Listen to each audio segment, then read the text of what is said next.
Bem, então, irmãos, nós vamos falar hoje sobre um assunto muito importante e também muito, digamos assim, que as pessoas desejam saber mais, né? Falar sobre paz, mas não é qualquer paz, né? É a paz com Deus. E é uma paz que o mundo não tem para dar, mas que nós temos acesso a ela pela fé. Todas as pessoas, elas buscam paz. Todas as pessoas querem viver uma vida em paz. Mas o que se vê a cada dia mais é que as pessoas têm menos paz. Isso nos leva a meditar: será que estamos procurando a paz no lugar certo? Será que a paz que nós estamos, né, correndo atrás é a verdadeira paz, é a paz que Deus tem para nós? E por que existem cristãos que muitas vezes são pegos pela ansiedade, pelo medo? Por que isso muitas vezes vem e abate o nosso coração? Eu quero falar sobre isso nessa noite.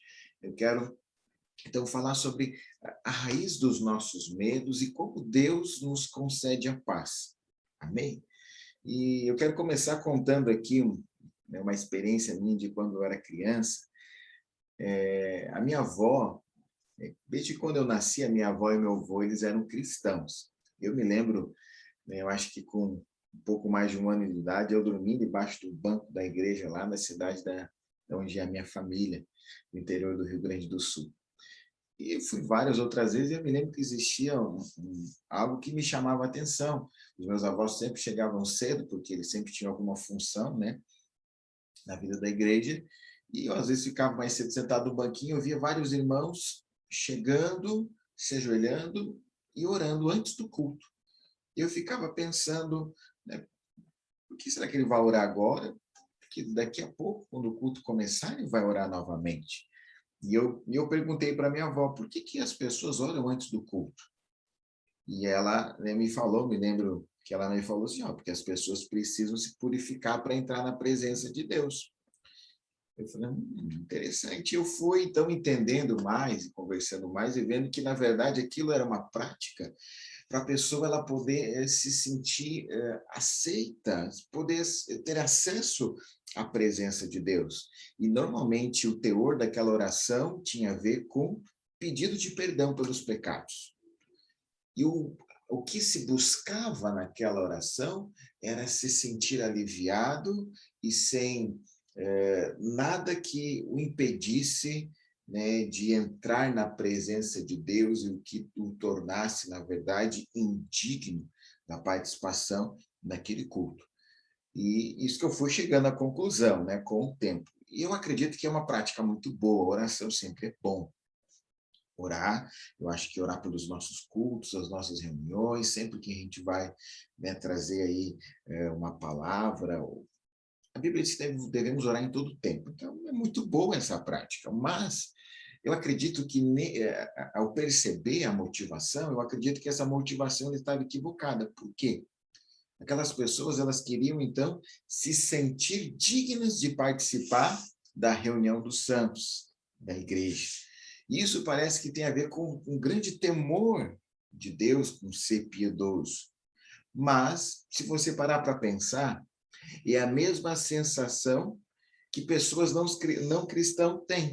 E eles usam até desculpas para evitar convites que nós fazemos para essas pessoas ir, né, na igreja. Então, eles ficam se excusando. Ah, eu não vou poder ir hoje porque eu não tive um dia bom, né, eu acabei brigando com meu marido, né, briguei com a minha esposa, xinguei meu filho, eu fumo, então, né, as pessoas vão sentir o cheiro, vão ficar sabendo, então não é um ambiente para mim, alguém tão pecador, então eu não vou ir, porque eu não posso estar na presença de Deus, um lugar tão santo, tão importante, porque eu avalio que ele não vai me aceitar.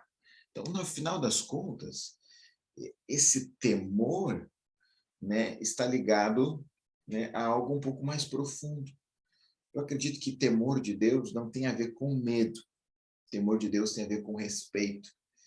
É quando você tem alguém que você respeita tanto que você tem vergonha de que ele saiba que você possa estar fazendo alguma coisa errada. Então, o seu pai, a sua mãe, né, você que é adolescente, criança, jovem, aí, imagine se ele estiver fazendo aquilo que você tem vergonha. Pô, não, eu não quero que ele veja isso. Então, você respeita aquela pessoa, você não fala dele porque você o respeita. E a Deus é a mesma coisa, mas o temor de Deus nunca é algo que nos impede de estar na sua presença, mas o medo sim. O que acontece aqui? Essas pessoas julgam, né, nós, os religiosos, nós os cristãos, os não cristãos, a religião está dentro de nós. Nós precisamos lidar com ela. Essas pessoas julgam que, ao olhar para si mesmo, eles vão definir o que os torna digno ou não de estar na presença de Deus.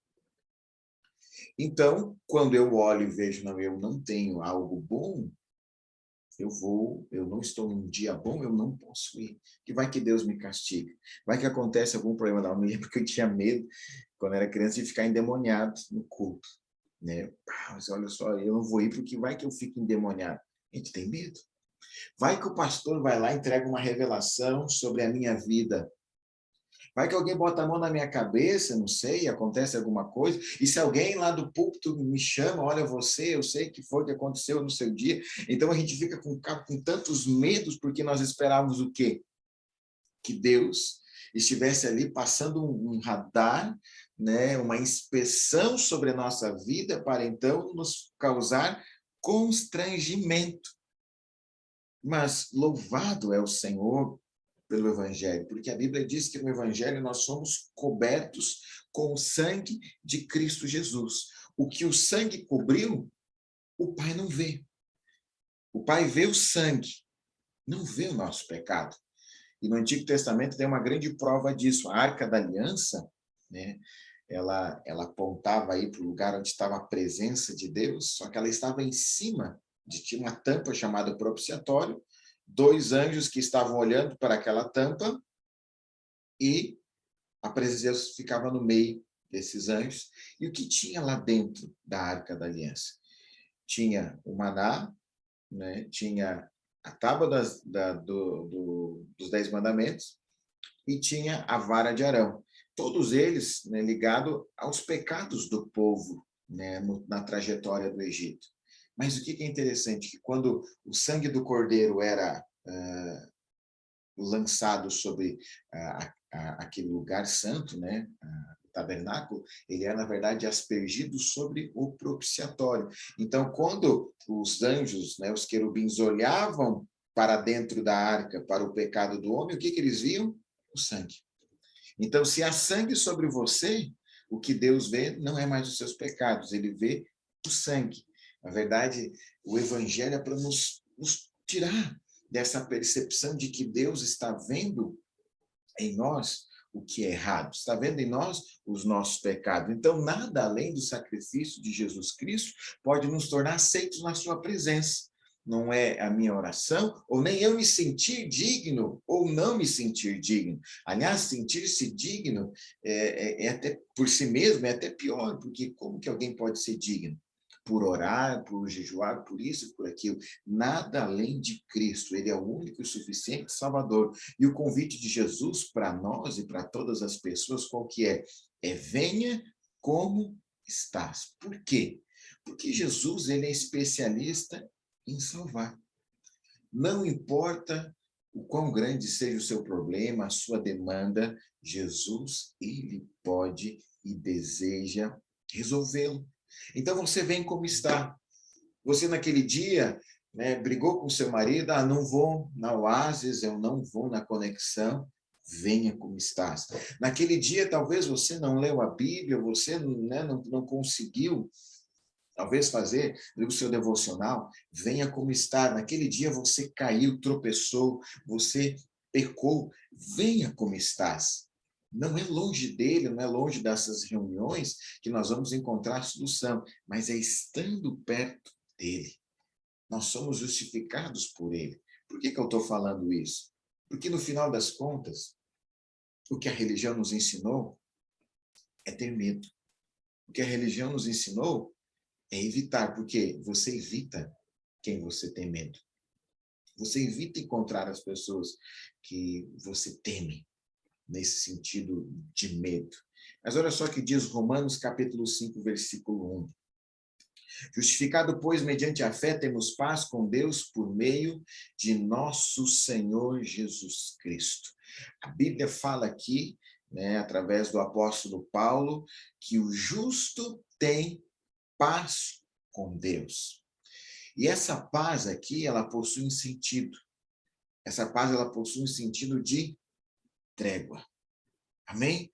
Então, a Bíblia diz no versículo 10 do capítulo 5 de Romanos, né, são 3 versículos que eu quero ler aqui, né, para embasar o meu início, diz o seguinte: porque se nós, quando inimigos, fomos reconciliados com Deus, mediante a morte de seu Filho, muito mais, estando já reconciliados, seremos salvos pela sua vida. Então, a paz com Deus é uma trégua. Trégua por quê? Porque nós éramos inimigos de Deus. Nós vivíamos longe dele, e não somente longe, mas contrário à sua vida, ao seu ensino, os seus valores e princípios. E nós somos reconciliados mediante a morte de Jesus.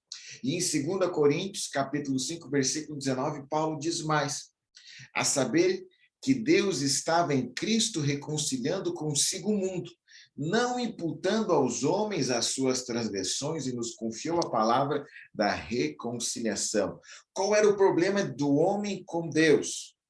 O motivo da nossa inimizade com ele eram as nossas transgressões. As nossas transgressões fizeram de nós inimigos de Deus. Então, fazendo o caminho de volta aqui, o motivo da nossa inimizade, as nossas transgressões. Qual que foi o pagamento, a trégua, que nos deu a trégua, né, desse problema com Deus, dessa guerra com o Senhor? O pagamento dos nossos pecados foi a morte de Jesus Cristo. Foi quando, então, ele levantou a bandeira da trégua, a bandeira branca. Você já viu aquela bandeira branca? Se levanta, né? Mas, nesse sentido, não é a bandeira trégua, né, do exército, mas sim do treinador de boxe. Você já viu alguma luta de boxe quando o técnico joga a toalha? Né? Joga uma toalha branca. O que é jogar a toalha? Ele desiste. Ele desiste.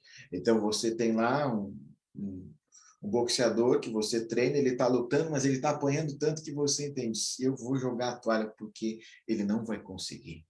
Com a morte de Jesus, sabe o que aconteceu? Jesus falou: eles não conseguem lutar com Deus. Eles não conseguem lutar com Deus. Eu vou, então, tirar eles desse ambiente. Eu vou tomar o lugar deles. Eu vou, então, morrer, pagar essa ofensa. Vai ter uma trégua. E como que nós recebemos essa paz com Deus? Como que esse conflito é resolvido? Pela morte de Jesus, mas é mediante a fé em Jesus e na sua morte.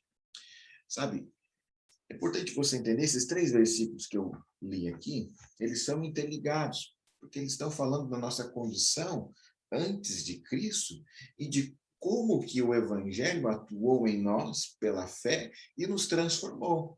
Éramos inimigos, fomos reconciliados, amigos. Estávamos em guerra, agora estamos em paz com ele. Éramos pecadores, mas agora, mediante a fé, nos tornamos justos. Então, a palavra de Deus, ela é verdade. E não importa se nós a entendemos ou sentimos diferente, não importa nada disso. O que diz a palavra é sempre verdadeiro.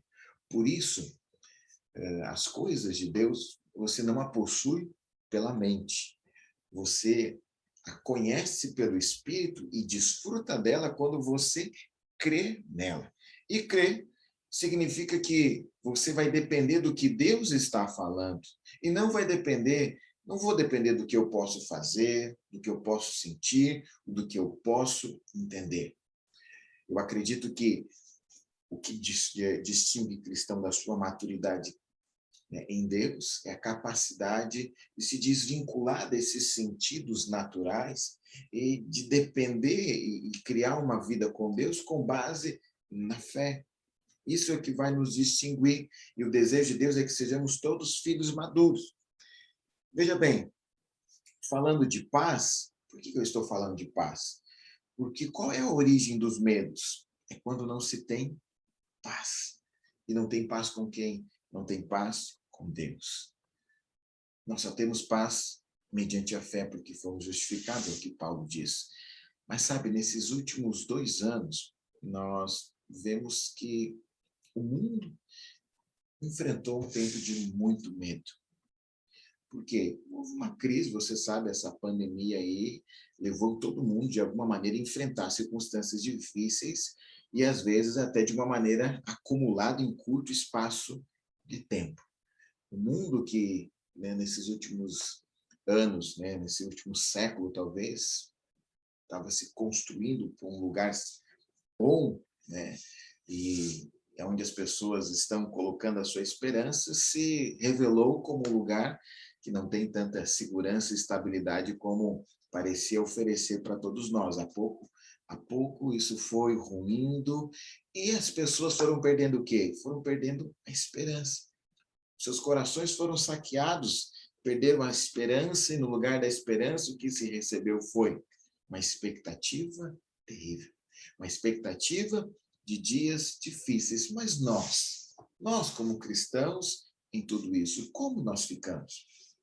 Nós que somos filhos de Abraão, e como filhos de Abraão somos filhos da fé, fomos gerados pela fé em Cristo Jesus, nos tornamos justificados pela fé, mas também nós somos chamados para viver por fé. Deus tem para nós a paz, mas a paz você não vai desvincular ela da fé, porque a paz está ligada a descanso. Você só tem paz quando você consegue descansar. E você só consegue descansar de verdade quando você crê. Quando você crê de verdade. Quando você consegue crer, você consegue então descansar. E quando você consegue descansar, você desfruta da paz, você tem a vitória de Deus. Bem, eu quero falar aqui, né, sobre essa vida cristã. A vida cristã é um tipo de vida que ela é vivida pela fé. Ela é uma vida sobrenatural. A vida cristã é como andar sobre as águas. Viver a vida cristã é como andar sobre as águas. E nós temos o episódio do apóstolo Paulo não, Pedro, que ele andou sobre as águas. E eu não sei você, mas não importa as condições climáticas, andar sobre as águas sempre vai ser uma tarefa muito, muito difícil. Não importa se esteja um mar calmo ou agitado. Não importa se esteja chovendo ou se esteja ensolarado. Sempre será impossível andar sobre as águas. A vida da fé, ela é uma vida impossível de ser vivida para o homem natural. A vida da fé é para ser vivida pelos filhos de Deus. É para ser vivida com base no impossível. Então, não importa se o dia está bom ou se o dia está mal. Não importa se eu estou vivendo, né, uma tempestade na minha vida cristã. Sempre vai ser pela fé. Sempre vou poder viver a vida cristã pela fé. Não existe como viver de outra maneira. Você imagina, Pedro, ele estava lá, Jesus vem andando sobre as águas, porque Jesus, ele é o primeiro filho de Deus. E nós, como filhos de Deus, somos chamados para andar sobre as águas. As outras pessoas, elas procuram chão firme para andar. Mas os filhos de Deus são aqueles que andam sobre as águas. Que o chão firme é aquilo que o homem consegue entender e depositar sua confiança. Mas as águas, somente quem confia em Deus pode andar. Porque você precisa confiar na palavra, no vem. E Jesus está chamando os cristãos. Está chamando os cristãos. Vem andar sobre as águas, vem viver a vida do Filho de Deus. Agora, colocando isso, vamos falar o seguinte, eu estou vivendo a minha vida cristã por todos esses anos. Ela é uma vida de andar sobre as águas. Mas, de repente, O meu dia ensolarado, que eu estou andando sobre as águas, vira uma tempestade, como foi esses últimos 2 anos. Eu não sei o que mais pode vir pela frente, não sabemos. E, diante de tudo isso, o que eu vou definir? Por que eu ando sobre as águas? Porque o tempo está bom ou porque o tempo está ruim? Ou eu ando sobre as águas, não tem nada a ver com o tempo. Eu ando sobre as águas porque eu creio na palavra que Deus tem para mim. Sabe? É óbvio que se não estivesse chovendo, não seria mais fácil para Pedro andar sobre as águas. Não muda nada.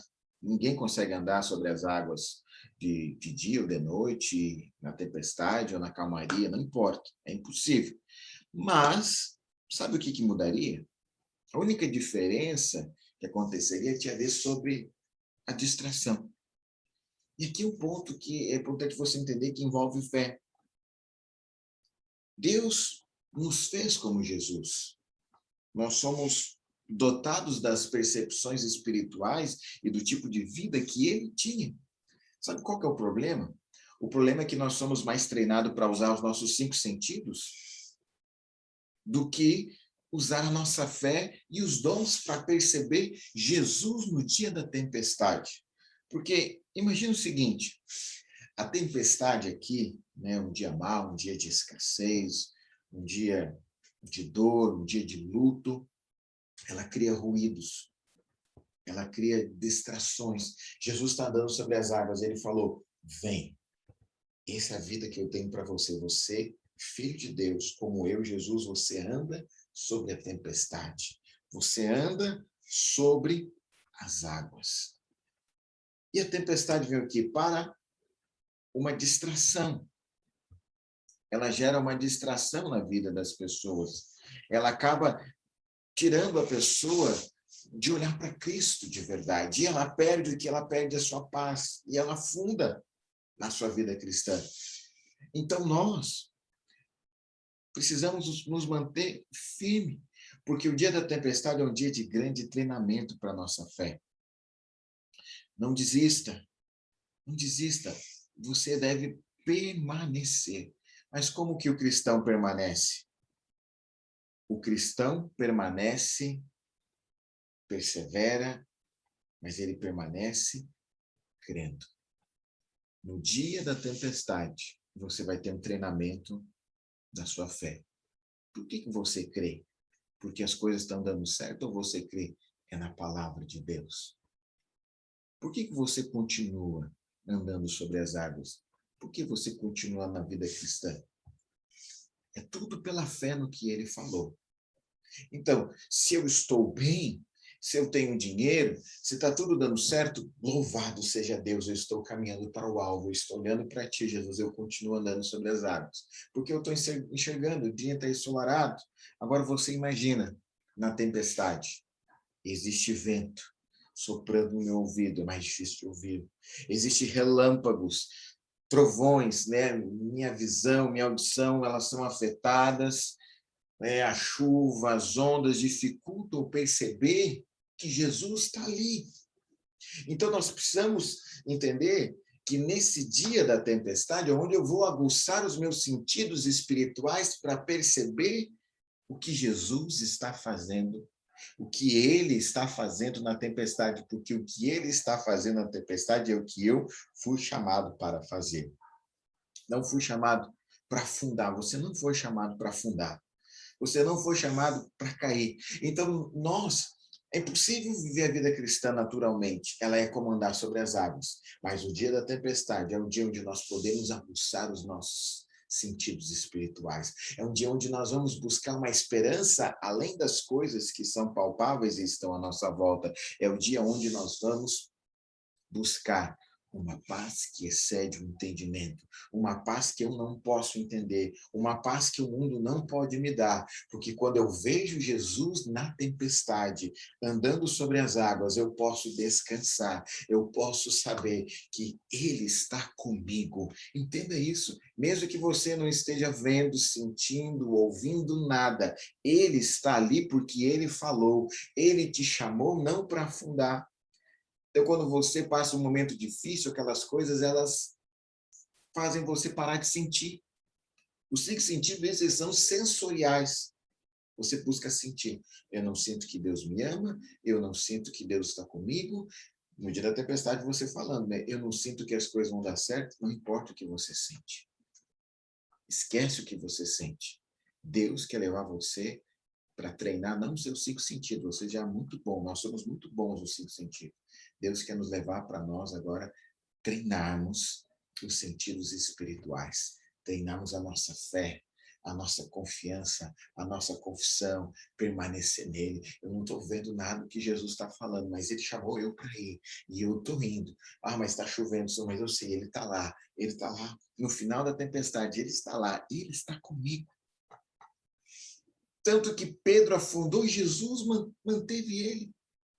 Ele está na tempestade, comigo, com você, e ele não vai nos deixar afundar, mas ele quer nos levar para um nível mais alto. Ele quer nos levar para algo mais elevado, não ficarmos dependendo dos nossos sentidos. Eu sinto.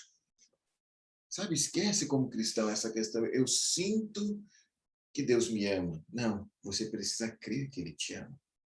Você não precisa sentir. Ah, mas eu não entendo porque as coisas estão acontecendo dessa maneira. Não importa o que você entenda. Você precisa crer. Porque quando você depende do seu entendimento, quando você depende dos seus sentimentos, você vai cair, você vai naufragar na fé. Na tempestade, Deus tem paz para mim, tem paz para você, porque Ele tem uma palavra que nunca nos abandonaria, que estaria conosco todos os dias, e todos os dias é o dia bom, é o dia mau. Ele sempre vai estar conosco. Amém? Eu quero seguir falando sobre um grande homem de Deus, Davi. Davi, ele era alguém que possuía muitos e muitos inimigos. Você não acha que é estranho? Porque a Bíblia diz que ele era o homem segundo o coração de Deus. E se por ser o homem segundo o coração de Deus, ele não ia ser amado por todos, as pessoas não iam gostar muito dele, mas o que nós vemos aqui é o contrário. As pessoas não estavam muito felizes com Davi. E eu vou ler com você aqui Salmos capítulo 8. Salmos capítulo 8.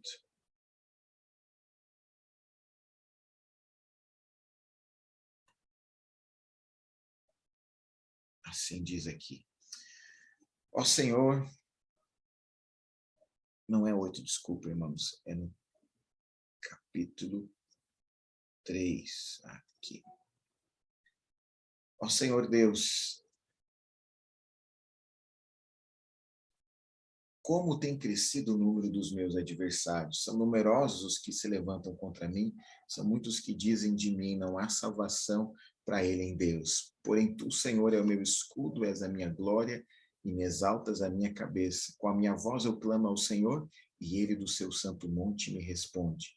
Deito-me e pego no sono, acordo porque o Senhor me sustenta.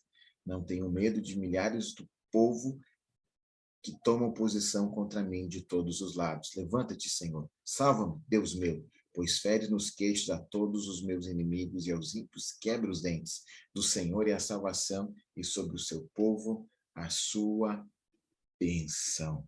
Davi que declarou isso. Davi fazia de Deus a sua defesa.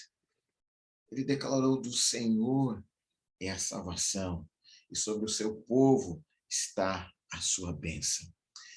Davi tinha muitos motivos para se desesperar. Em primeiro lugar, ele possuía inimigos poderosos e ele não tinha muitos homens e recursos a seu favor. Mas ao invés disso, sabe o que ele tinha? Ele vivia em paz. A Bíblia diz que ele deitava e dormia e acordava. Ele não tinha insônia, ele não tinha ansiedade. Como alguém cercado por inimigo com tantos problemas poderia ter um sono tão bom? Poderia ter tantas convicções? Por quê? Porque ele sabia que a salvação que ele precisava vinha de Deus. Por que ela podia vir de Deus? Porque o mesmo que o salvava é aquele quem o purificou. Em Salmo 51, versículo 7 diz, purifica-me com sopo e ficarei limpo. Lava e ficarei mais alvo que a neve. Esse sopo aqui só para te lembrar, ele é o que os israelitas usaram para pegar o sangue e colocar, né, como uma espécie para pincelar sobre os umbrais das casas quando eles saíram do Egito. E aquela maldição passou para matar os filhos primogênitos, mas quando ela passou, ela viu o sangue, ela não precisava checar como era a vida de quem estava dentro da casa. Se ela visse o sangue, eles estavam livres.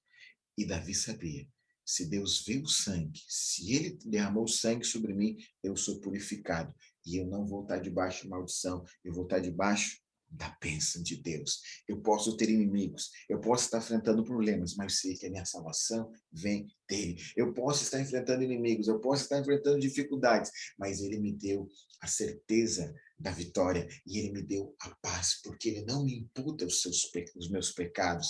Pelo contrário, ele atribui a mim justiça, e por isso eu deito descanso, porque ele está cuidando de mim. E aqui entra a grande questão. Jesus nos dá uma paz. Jesus nos dá uma paz, e só existe paz e onde há fé e onde há esperança. A questão é, no que está baseada a nossa fé? São nas coisas dessa vida ou no sacrifício de Jesus? Nós só temos fé quando as coisas vão bem? Ou nós temos fé também quando as coisas vão mal? Se eu só tenho fé quando as coisas vão bem, eu não tenho fé. Eu tenho diagnóstico das coisas. Eu estou dizendo como elas estão. Mas Deus nos chamou para a fé, porque Ele quer nos levar para a paz. O grande problema que as pessoas enfrentam, a sociedade tem, é chamado da doença do século, se chama estresse. Eu acredito que nesses últimos tempos, acredito não, é estatístico, aumentou muito e muitas pessoas foram para o suicídio. Por quê? O estresse, que na verdade é uma palavra nova para algo que a Bíblia chama de ansiedade. O estresse ele está ligado ao medo. Medo do quê? Medo do amanhã, medo de não ser aceito, medo de não ser bom o suficiente, medo de faltar algo para mim, medo da minha família ser desamparada. Por que nós temos tanto medo? Porque nós ainda nos sentimos na condição de inimigos de Deus, de condenados. Há uma condenação que a nossa consciência, que está todo o tempo, né, funcionando, e ela distingue entre o que é certo e errado, e ela sabe lá no fundo, mesmo que você não pense sobre isso, que nós não somos tão bons o suficiente. É preciso nós entendermos e acreditarmos no que Jesus fez. Ele tomou o nosso lugar, foi o que Paulo falou. Mediante a morte dele, nós temos paz com Deus. E ele nos reconciliou com o Pai. O medo, no dia mau, na tempestade, diante dos inimigos, ele tem o poder. Ele pode nos cercar, mas Deus não deu o poder para ele nos dominar. Pelo contrário, o medo foi vencido. A Bíblia fala, em Romanos capítulo 8, que quando nós éramos escravos, nós temíamos. Mas agora, porque fomos feitos filhos, nós não tememos mais. Nós somos livres desse temor. Não somos escravos mais do medo. Não há paz onde há temor. E por que há tanto medo? Porque as pessoas não entenderam o amor de Deus. Em última instância, nós estamos nas mãos de Deus. Nós estamos nas mãos de Deus. Sabe, quando as pessoas elas escutam aquela famosa frase, olha, a partir de agora é só Deus para fazer algo, não tem mais solução. Qual que é a sensação, qual que é o sentimento que nós temos? Se só Deus agora, então eu estou perdido. Porque inconscientemente nós entendemos que estar nas mãos de Deus é estar nas mãos de um Deus irado. Por quê? Por que ainda pensamos nisso? Porque dentro de nós ainda há a sensação de que somos inimigos, mesmo que nós não pensamos nisso. O medo se baseia nisso. Quando você, como aqueles cristãos que eu conheci, você olha para si mesmo para buscar justiça e você não encontra, você tenta fazer algo para merecê-la ou para criar a justiça. Mas a justiça que Deus tem para nós, ela é recebida pela fé em Cristo Jesus. É assim que nasce a verdadeira paz. A verdadeira paz nasce do entendimento e da consciência de perdão, de todos os nossos pecados e da consciência de que nós somos amados. Então eu posso afirmar que eu tenho paz. Por isso que eu coloquei esse título, porque paz só com Deus. Paz de verdade é com Deus. Paz com Deus. Quando eu tenho paz com Ele, eu tenho paz comigo mesmo, eu tenho paz com o que acontece à minha volta, porque eu sei que Ele está cuidando de mim. E se eu falhar, Ele vai me amparar. Por quê? Porque Ele me ama. Mas por que que as pessoas acham que Deus não vai os amparar, não vai ampará-los? Porque as pessoas acham que Deus não está de bem com Ele. Quando nós sabemos o quanto fomos amados e perdoados, nós somos cheios de esperança. A esperança nasce no nosso coração. Por isso que você, ao meditar do que Deus fez na sua vida, você se enche de fé, porque o medo, ele está baseado nas expectativas de que haja falha. E se Deus falhar? E se Deus errar? E se Deus não fizer? E se algo der errado? Mas quando você entra na gratidão, você traz à sua memória aquilo que lhe traz esperança. A fé entra no seu coração. E quando a fé entra, você agora consegue entrar no descanso e consegue viver uma vida em paz. Pare de se estressar por aquilo que está além do seu controle. Confia nele. Faça o seu melhor no dia a dia. Mas entenda, ele está trabalhando para aqueles que nele esperam. Deus tem o melhor para você, para sua casa. Deus tem o melhor para sua família. Tem o melhor para sua vida. Amém? Eu quero orar, encerrando esse momento. Jesus, obrigado porque o Senhor nos dá uma paz que o mundo não pode dar. Uma paz onde o Senhor nos fez amados, justos, perdoados e reconciliados com o Pai. Não há o que temer. Em suma, não estamos nas mãos deste mundo, dos governos, Deus, do sistema financeiro, nós estamos nas mãos de Deus. Se estamos nas tuas mãos, estamos nas melhores mãos. Por isso, Pai, nós rejeitamos o medo e decidimos crer e entrar no descanso para viver uma vida de paz, livres de toda ansiedade, em nome de Jesus. Amém.